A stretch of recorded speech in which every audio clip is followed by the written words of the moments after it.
میرے اندر اس ہدایت کی طلب کتنی ہے، اس کی عظمت کتنی ہے، قدر کتنی ہے، میرے اندر اس کی چاہت کتنی ہے،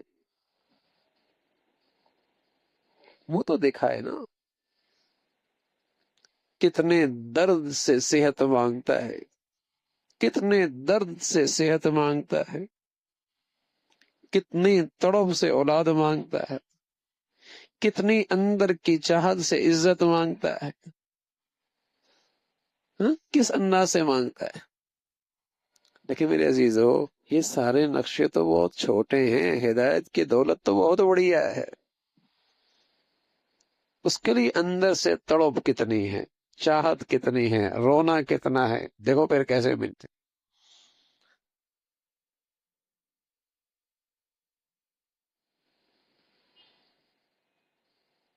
تو سچی طلب ہے۔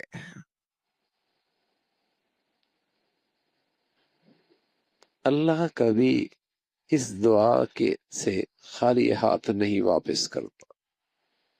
یہ دعا بغیر ثمرہ اس دنیا میں رہ ہی نہیں سکتی، اس دعا کا ثمرہ ضرور ملتا ہے۔ ہاں، کوئی چلنا ہی نہ چاہے اور شیطان وسوسے ڈال دے، ہدایت پہ چلے گا، ہدایت پہ چلے گا تو یہ مسائل بڑھ جائیں گے، مشکلات بڑھ جائیں گی۔ کتنی بد نصیبی ہے۔ ہدایت میری زندگی کے مسائل کا حل تھا، اور میری زندگی میں ظلمت ایسی آئی کہ آج مجھے ہدایت پہ چلنا ہی سب سے بڑا مسئلہ لگ رہا۔ جو ہدایت کا نور میری زندگی کے مسائل کا حل تھا، جس میں میرے سارے مسائل کا حل ہونا تھا، کیسی ظلمت آئی ہے، کیسے دل و دماغ پر ظلمت گناہوں کی چھائی ہے کہ آج ہدایت پہ چلنا ہی میرے لیے مسئلہ بن گیا۔ میں سمجھتا ہوں اس پہ چلوں تو مسائل کھڑے ہو جائیں۔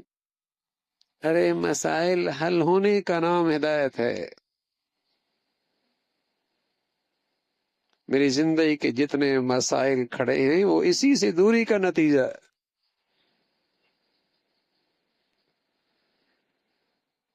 واللہ یہدی الیہ من ینیب، یہ دولت ملے گی، اللہ کا کہا سچا ہے۔ ومن اصدق من اللہ حدیثا ومن اصدق من اللہ قیلا، اللہ سے بڑا سچا کوئی نہیں۔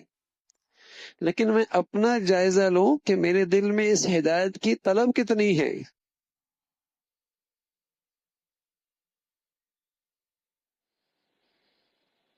کتنی طلب سے آتا ہے۔